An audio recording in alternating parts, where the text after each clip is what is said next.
Where could I find you? Took a path of endless blinding. Lord, I've been lied to. So wash me in your fire. Fire.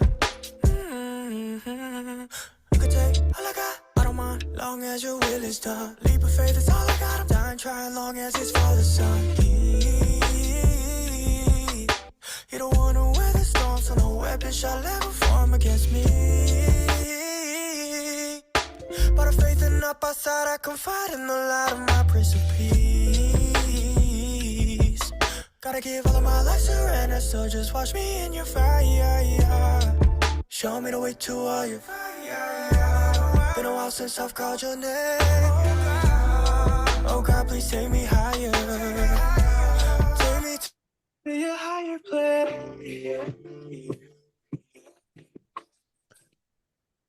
Welcome to another episode of Underdog, where we explore stories of resilience, growth, and real transformation. Today's guest is the powerhouse of purpose and proof that no matter how life takes you, your mind can lift you higher. Dayo Okunlola is a leadership expert, certified speaker, and coach with the John Maxwell team, and the founder of Mind Shift Initiative. He's also the author of the life-changing book, Change for Change. And today he's here to share his underdog story, how rising from dust led him to empower others to do the same. Get ready, because this conversation will challenge your mindset, stir your faith, and push you to emerge. Thank you, sir, for joining us. Welcome. Thank you. Thanks for having me, Brother. Um, It's great to be here. Likewise, man. It's a pleasure to speak to you. When we were talking and you kind of just told me, and I even heard about you being a farmer and your father, husband, and just watching you with the choir and everything that you've been doing. Your journey is incredible. And I just wanted to share that with the world, as much as I could on my little platform here. Thank you for that great opportunity. I really want to commend you for the great work you're doing here. I think everybody, as you know, have a story, right? And that story is another roadway for another person's glory, right? So it does not matter how little you think your story is, somebody else is waiting to get their own story going as well. So don't put it under your curtain or anything you don't light a candle and put it on the bushel, right? So and so thank you for putting this together. I'm really happy and excited to be here, and I look forward to this conversation. Likewise, man. So let's dive right in. Can you take us back to your early childhood and just give us an example of what challenges helped shape your mindset mentality growing up? That is a really loaded question, and I'm going to unpack it. Very loaded. So when I look back several years ago, I actually first start with I grew up in Nigeria. Okay. I think I was almost 30 before I came to the US. Wow. Um, so, growing up, I was living with my parents. Um, I'm the second born of my parents, and eventually we lost my elder sister. So Sorry to hear I that. became I became the firstborn, right? So essentially, right? So I was very young, but I still have the very clear memory of what happened. Um, of her, she was very smart. She was so smart. We're so young, but then in school, she was always known, right? So I think something broke in me when she passed away. I didn't know what it was, right? Because what I realized is as I moved to school, right, and I go from whether what we call elementary here, we call it nursery and primary school in Nigeria. I saw that um, I was beginning to draw back in school. Like I wasn't doing well, right? So I think that experience was one thing that shaped me, but it broke me, is what I would say, right? And as I go to middle school, I was really failing. Like just imagine a class of almost 70 students in the class, and I was like the bottom of the class, My position was either 69 or in the 70th person in school. So I was really failing so woefully that I had to repeat some classes, right? Like maybe once or twice. Um, so my mom wasn't happy about that. I could tell. Um, and some of those times my dad wasn't around, right? That's another story that broke me, right? Just not having my dad there, um, majority of the time. So when I had that experience, I think it was very, I'd say it was so sad seeing my mom cry every time I come back home with a result that puts me at the bottom of the class, right? Um, and so that experience was such that my mom is somebody that would never keep to herself a problem that is she cannot solve by herself, right? So she brought it forward to some pastors in our church that was going there in Nigeria, and they were trying to help, right? I was very embarrassed, right? Because my friends were so young, right? My friends then knew that this guy was failing at school, right? It wasn't enough that my friends at school knew that, right? So I repeated the class like twice or three times. And then when I left middle school to high school, just how I moved through the middle school, I think it was just God's blessing, right? So when I got to high school, I had the same experience again, right? Dealing with the grief. Yes. So I started to fail again. And so something just snapped in me just one day, right? Just one day in my room. I was just like, I think it's just enough that I see my mom cry every time over, you know, failed son, right? And she wasn't coming at me that way. She was heartbroken. She was like, she was a school teacher, right? Just imagine the son of a school teacher failing at school, right? So that experience just broke me, like seeing my mom every time, and she was always there. She was the only one really Mm. raising myself and my sister at that time. So I was just like, I just got to do something better. And so I became like resolute that whatever it takes, I got to get better, right? So the first thing I started doing was like literally reading my book, right? And I saw that every time I read my book, either I wasn't understanding or I was just trying to cram everything and then I forget, right? So the understanding wasn't there, but I kept doing it, right? I kept doing it. I kept doing it. And then the next exam I took came. My result wasn't best, but it was for me, it was the best for me so far. If you put myself competing against myself, it was really better, way better than the one I got before. So when I saw that first one, that first shift was Mm. actually what changed everything, right? So I knew that if I could do that, then there's something I could do better. So I saw that what was my own weakness, which really is also a strength for me as I grew up in life, which I'm going to talk about later, is I have to spend more time reading my book than Mm. my friends. So I knew that when I was young. I figured that out. So something pushed me to that. It was that challenge of failing that pushed me to understanding the method with which I would have to read and study in order for me to get out of school, right, and go through school. So Mm. put more time, more hours a night. I'm burning the night candle and all of that. And then my results started changing. And it really changed to a point that when I finally did my terminal exam, like what they do like SAT and all that here in America, um, I was one of the best. And then I went to the university. I just took off. Like I took off, like I became really unstoppable. I led my class in the university, did a lot of great things, right? So even followed me to my master's class here in the US when I got to the US. So I said all that to mean that that experience of losing my sister and then starting to that culminated into me failing out of school came together to polish me. Went through that experience, and it just became a story that every time I open my mouth to talk to, especially younger ones about this, it's like, I can do it. I can do it. I can do it. And that leads me to my next question, which really is, you unpacked a lot in that, so I don't want to repeat some of these questions. I'm going to move around a little bit, so bear with me. But what do you say to people who feel stuck in a pattern or think change is too far out of their reach?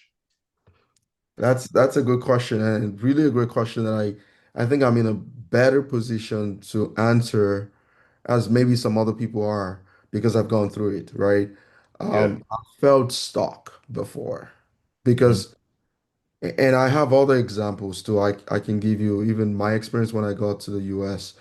I finished my master's degree. That's another short story, and I wasn't getting a job. Okay, mhm, because I was an international student, right? There's no feeling on this earth knowing that you've got a great degree, your major is great. If you did not have this constraint and this challenge of being an international student, you will get a job.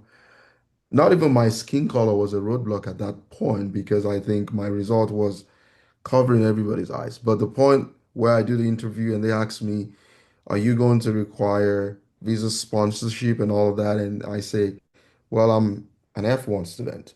That just like, oh, we're sorry and all that. I can wow. tell you today, Brother Balahal, that I am sure I applied applications of 100,000 went out from me, but I did not stop until I got tired. Mm, I got tired. I gave up. I got tired that I said to myself, maybe this is not what I'm meant to do. Maybe this is not the direction I was meant to be on. mm, And I started doubting myself. I started thinking, maybe there's other ways. Maybe there's something. And there were lots of voices now in my head at that time. People were giving me all manner of recommendations. They were great people. They wanted the best for me. It's like heard people say, go back to school for nursing. It would be easier. It's like, where do I start from? And it's never to say that you can never start again, but I knew that my passion was there. But this roadblock was making it seem like that's not what I'm meant to do. And so there may be somebody out there, you love to do something so much, but the result you're getting from it seem as if that you're stuck and that's not the way out. So what I did was I actually gave up. mm, So I tell people it is okay to give up. mm, It's okay to give up. But when I gave up for something else. See, I'm a Christian, and the story of my life is a story of grace. And when I talk to people, I don't take credit for anything. And I mm, will not take credit for anything now. Okay. Because I really came to a point where I saw that I cannot help myself anymore. mm, I came to a point when I saw that there's no, there is, no matter how much work I try to put in, it wasn't what was required. What was required at that point was grace. mm, And grace spoke. And I'll tell you how he spoke. Okay. So when I gave up sending in applications, I started driving cab in New York. I was living in New York at the time. I was driving the regular $2 cab, the limousine. So I was living in a place with some of my friends that at that time. And so I started driving cab during the day, and at night I would go get into a security job, from say from a drive cab from like 8 o'clock to like 5 o'clock because I have to resume the security guard job at 7 to the following day, right? Which is like 1 o'clock. And from 1 o'clock, I have to resume at a gas station again to like 6 a.m. Right? So I And was you had your degree in what I at this? I had a master's degree in chemical engineering. I had a bachelor's in chemical engineering. So the big story at that point was I tell people that when things don't work out, first you have to trust God, okay? And you don't have to sit back. Don't let the things you're going through put your back on the ground, okay? Essentially what people say, don't let your background put your back to the ground. Really is not, don't let it experience the things, the blows that you take from life, how life treats you. Don't let it put your back to the ground. Okay, do something, get busy. Because inside of getting busy, you never just know. And I'll tell you that when I was in my master's class, there's a Korean American that we became friends, right? I tutored this guy, helped this guy, you know, when I was going to fellowship, introduce this guy to a fellowship right on campus. We'll go together and all of that. In fact, when it was time when we graduated, this guy said to me, "Oh, I have not gotten a job. Can you pray with me so I can get a job?" Brother Balaho, I didn't have the document to get a job. This guy was he wasn't a citizen at that time, but it was a Dakar, which means that he had no restrictions to his visa. He could work for as long as he's in the US, right? So nobody's going to not give him a job, right? So, but I prayed with him. So you had to pray for somebody to get a job while you were still looking for your own Yes, opportunity. sir. Yes, sir. So I prayed for this guy and he got that job and Hmm, he took off to Alabama. Okay.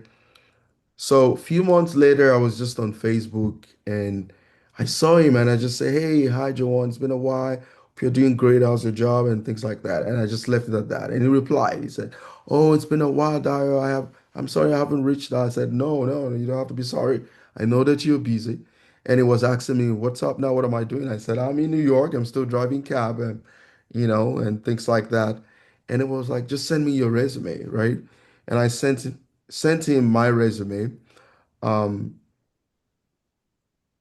and he said it was going to get back to me. I didn't hear from him. And I think a month after, I reached back out to him and he said he was sorry and somebody was going to call me from his company. hmm. Oh, it was the CEO of that company that called me. Wow. And he had told me that the legal person, the HR, and somebody else was going to call me in a video call for an interview. It was Wow. going to be a video interview, but he was the CEO that just called me on a regular phone call. The conversation went for about 30 minutes, and the guys, I will never forget, never forget. And the guy said to me right there on that call, "Can you resume in 2 weeks?" Hmm, And I said yes. He said he was going to pay for my flight so I can come to Alabama. wow. 2 weeks after that, I was on the flight on my way to Alabama to start a job. Wow. Now, if you pull that connection together, there's no way I can take the credit for that. No way. There's no way. Okay. So what I usually tell people is we're going to feel stuck in life, and it's Hmm, okay to feel stuck. hmm, What is not okay is for you to let being stuck be the last thing you ever do. hmm, Don't stay stuck. Be stuck, but don't stay stuck. Don't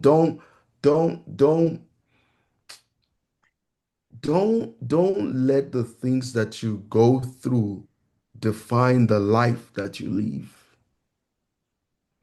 Don't let it tell you that this is how you're going to live your life. So I think that experience alone just is every time I remember is really overwhelming and it's humbling for me as a person because even my experiences after that just was like God was really telling me there's nobody that's going to tell this young man in life that there's no God.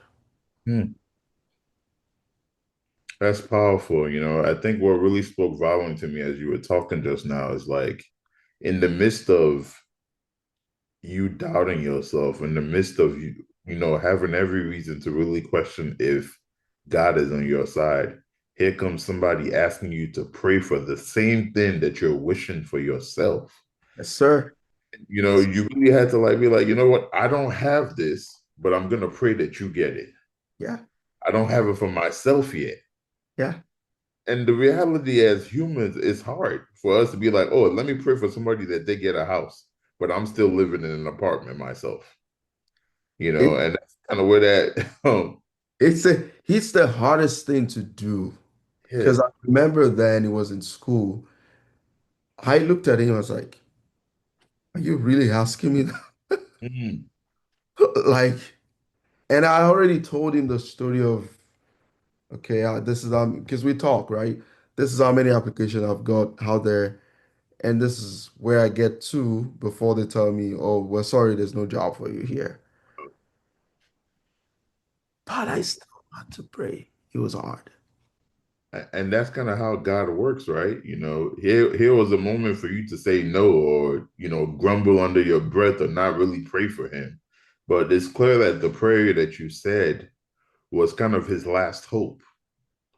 And that kind of takes me to, the book that you wrote, Change for Change.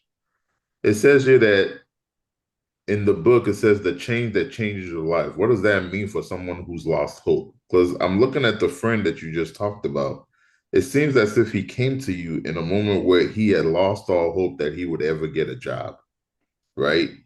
And Yep. he came to you trusting that you can pray for him and hopefully God would answer that prayer.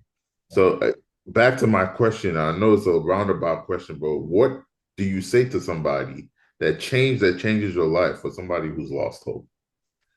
But because the truth is, there's sometimes we have to face reality, right? There's sometimes that we need to understand that it's great to be empathetic, right? But the rules of life they still hold, right? Um, there's nothing wrong with losing hope, okay? What is wrong is never finding that hope again, right?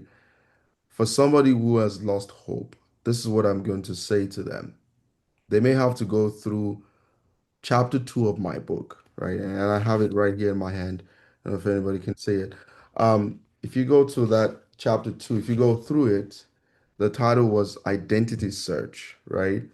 And it's actually my favorite chapter in that book. Okay. Sometimes when you lose hope, God is calling your attention to something. Okay. I always tell people that every challenge we go through has a reason behind it. Okay. And we all have the responsibility to uncover the reason. Okay. If you don't uncover the reason for your challenge, you have wasted that challenge and you're going to repeat that class. Okay? That's life. And that's the same with God. There's a lesson God wants for you and I in every lost hope story. And it's your responsibility, it's my responsibility to face it and uncover it. Okay. So I'm going to tell you maybe the first thing you got to do is be sure that you know who you are. Okay. Be sure that you have a good understanding of who you are and why you're here on earth. Okay. That ties into purpose because losing hope for people, it's like they have no sense of living again. Okay. When somebody says they've lost hope, they've tried everything and nothing is coming forth, it's because they don't have a reason to live. So you got to find that reason again. And to find that reason, you need to know yourself. So if there's no deep understanding of yourself, there's no finding that purpose. And there's no finding happiness because it's inside of your purpose you find happiness. Honestly, it's not how much you make. It's not really. It's not. Trust me. Have friends who like they make so much money, but I look at that. It's like they still run to you. It's like, can you pray for me? What can I do? It's like that just tells you it's not how much you make. You're gonna get to a point in your life that once your needs are met, you're gonna realize that what follows after is satisfaction in what you do. And you only get that satisfaction if you're following what you're actually called to do, right? So for somebody who has lost hope, the first thing I'll say, you got to just find yourself, get back to the drawing board. Who am I, right? And if that jumps out to you, you're going to definitely, the who comes with the what, right? Who comes with the what? So you're going to find the what. What is it that God wants you to do here on earth? What is it that He has deposited in you that needs to find expression while you're here? So until you find that, once you find your who, that jumps out to you clearly. Okay. So, and you're going to see that in that finding of who you are, there are things that need to change for something to change in your life. Okay. It's a trade-off. For example, just a basic example. I want to have a degree in medicine. Can I have a degree in medicine without going to medical school? No way, right? That's the way it's set up, right? So I want a change in my life in this area. I currently, the doctor says that there's a disease you've got, but if you keep smoking, that disease is going to kill you. I don't want to die. What do I have to do? Change this so that this changes. Stop smoking so that this changes. So there's always a change that can change our life. Okay. Some people, they're so lazy, they sleep too much. Okay. For you to, and so because they're too lazy, they don't go to jobs and all that, they don't make money. They are hungry all the time. They beg people for money. So what do you got to do first? Wake up early, go to job, go find a job to do, and you start to be able to feed yourself. So there's always a change that helps to change your life. No matter it is, no matter what it is, there's one thing that if you have a step change in that, you're going to see a step change in your life. So there's always a change that causes a change, a tremendous overturn in your life, in the outlook of our lives. So that's what that book is all about. And that book takes you through the steps that you need to take to see that change. Everybody has, if you ask me, I have something I expect of my life. I'm sure you do have, knowing you, you have certain things that you're like, this is my standard. I got to achieve this. I need to get this. I need to get that. I need to be this, right? I need to be able to impact the generation, right? The expectations we have for our lives. But there are things we got to change for us to get to that point. If we don't do those things, we're never getting there. That's what the books helps you to identify. Thank you for sharing that, man. That's powerful. And I don't want us to give away all the gems in your book. So we're not gonna you can teach a master class. I'm just watching you talk and I'm amazed. But for those listening who want to find where they can get your book, where can they get it from? Where are they selling it? And if you can just hold it up and not move it, because I think there's a Absolutely. stabilize it. There you go. Change for change. Where can they find it at? So just put my name. My name is Dayo Okay. Okunlola on Google. It's gonna bring out the book, or just put Change for Change on Google. It's on Amazon. It's on Lulu.com. It really is everywhere, actually. You can find it anywhere online. So that's the book is there, and it's really powerful.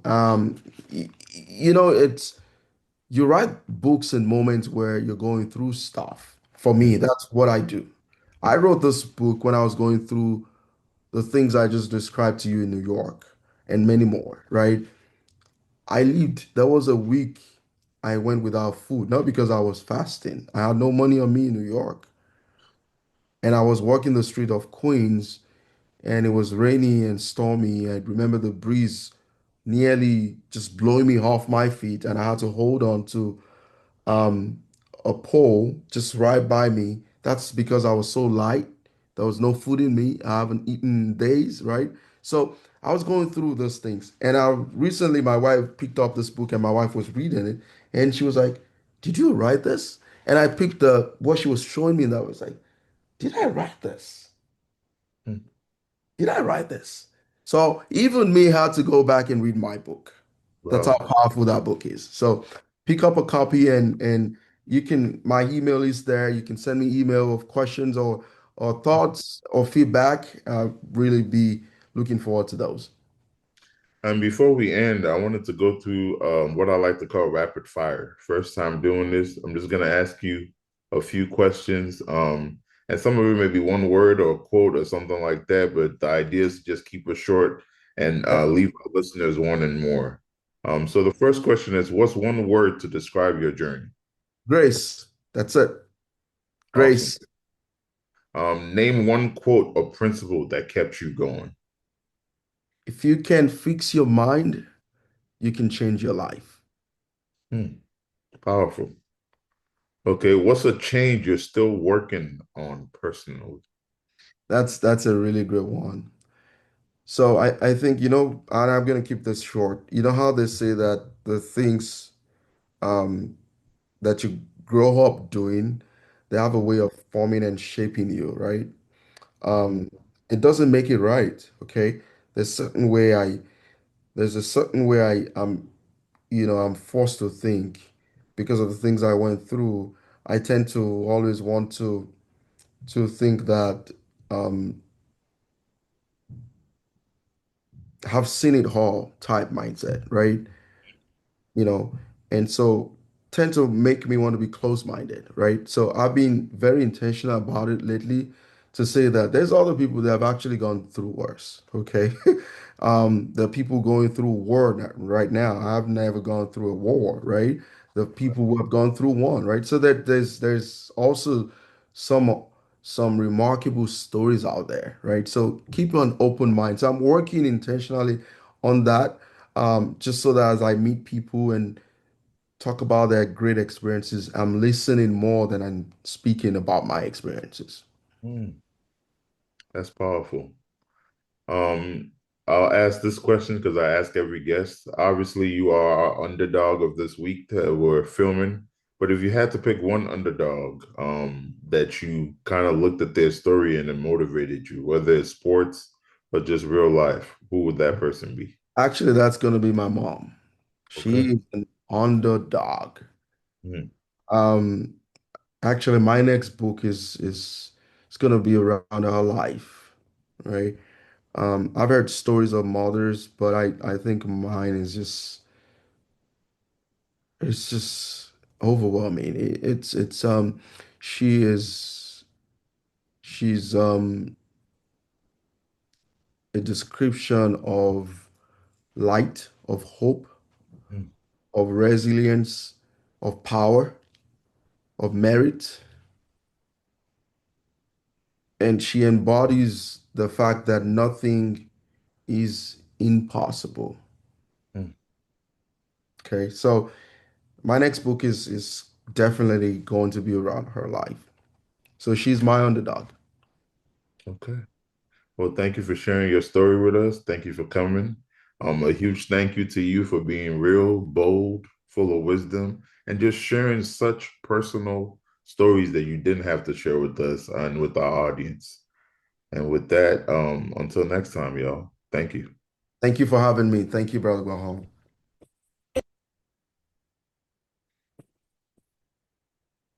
Out of all nations, place to place. Wait a minute.